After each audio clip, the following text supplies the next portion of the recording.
We all have been part of many projects where you collect data, you report data, and either you're too busy or who knows what's going on, but there isn't much done with the data and the reports sit on the shelf. So we very much want the data of the project to be used, and we've talked about two big uses as a teaching tool and to help with assessment and program review.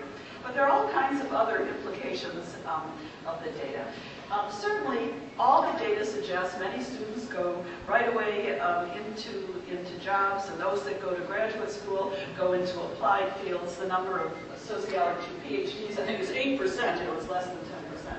So I think one thing that departments really need to think about, or all of us as faculty need to think about, is whether we really, in a much more explicit way, need to link our undergraduate curricula to what students end up doing in their future careers. Now, I'm not in any way talking about getting rid of theory, getting rid of methods, getting rid of inequality, getting rid of institutions courses. What I was struck by is the compatibility between what the Bachelor and Beyond study suggests is appropriate for students and what the booklet that an ASA task force produced a few years ago, which is liberal learning and the sociology major. This distinction between is it academic, is it applied, I think it's just not a useful distinction anymore, and we can find ways of sort of pulling the best of both worlds. So, just as an example, at my institution, the psychology major is the biggest major at the institution, but they have a track for students who clearly want to go on to graduate school, but they have a track for students who don't. My department created a minor in youth studies. It's a minor. It includes courses like Intro, the sociology of education, the sociology of childhood, juvenile delinquency. Don't those sound like sociology courses? And a course in youth welfare, which is basically social policies affecting young people. And now we have very good teachers who are happy to be in that field.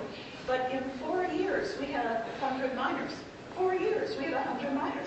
These are young people, traditional age students, who want to have these social service kinds of jobs, social service careers.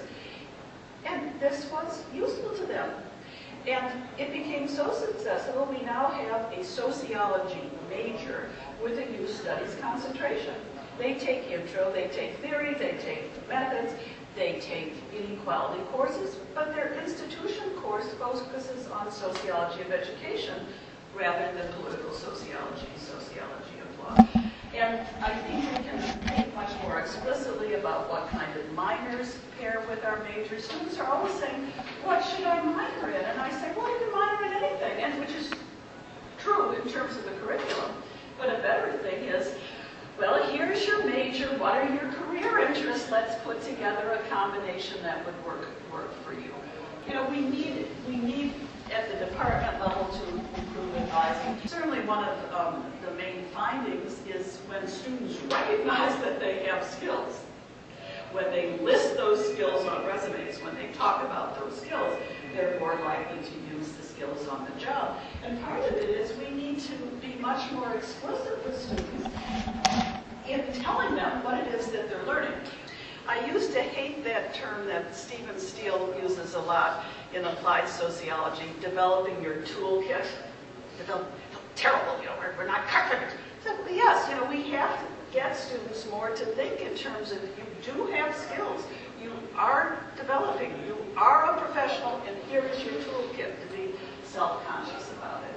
I think, you know, departments should have contacts with their alums. I found that alumni, especially younger ones, you know, alumni who are in their late 20s and 30s, the idea that you would ask them back and give a little panel discussion on what they're doing, they are so flattered, you know, at that age to be asked back to a campus. And the undergraduates eat that up, you know, because they can see some connection. This is someone who graduated at their institution 5 and 10 years ago, and then can talk about, you know, what they're doing, and the dean loves it as well, you know, that you're having this connection with folks. So I think we need to take career advising more seriously, even if we don't do it, but we need to create these opportunities for students to connect with career The other thing, and this is stuff that we as faculty can do, I think we need to think about ways of integrating assignments into our courses that are career-building kinds of assignments. You know, like in a methods course, do an alumni survey. You want students to do their own data collection. Well, do a survey of alumni and ask the alumni what they're doing. It's you're meeting your same goals, but it has this: how can I help students think about careers and graduates? Certainly one, and ASA does have a little booklet on pro seminars, or at least used to.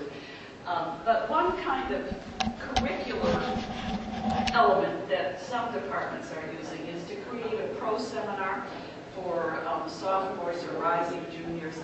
But in a pro seminar like this, you would, in a much more explicit way, say the purpose of this pro seminar is to think about jobs, to develop job-seeking skills, and certainly service learning, community-based research, internships help students with jobs.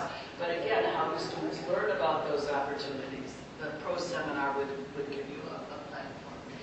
Now, NSF was particularly interested in seeing whether students were developing research-related skills. So a variety, many of the questions in the B&B survey do talk about research skills. And one thing that's obvious is some of the more quantitative skills, tests of statistical significance, using percents, using computer software packages. Students report less knowledge about that than about ethics, for instance. So the data do suggest that either students need more training or they need better training. And consistent with the liberal learning document, this idea that if you're going to be teaching students research method skills, quantitative or qualitative, you can't just embed them in a methods class and figure students learn them. So certainly data analysis needs to be integrated throughout the curriculum. And I guess as a final thing, and certainly the liberal learning document talked about the importance of capstone courses, encouraging internships, encouraging service learning, encouraging community-based research, encouraging students to go to job fairs. The data is very clear that helps students find jobs. So where do you do those kinds of things? Well, you can introduce that information in any course. You can introduce that information in a pro seminar. But if you have a capstone, that's the way that you can actually use that credit-bearing experience for your service learning, community-based research, and/or internship. But I think all of us, regardless of the courses that we teach, not only have to think more about being clear about what skills are you learning and how can you use this, and we need to think about that, but we also have to think of more and different and creative ways that students can always be applying and integrating, applying and integrating, applying and integrating. And that's useful for liberal learning and critical thinking, but it's also useful in this very practical world of finding jobs or going into more applied master's.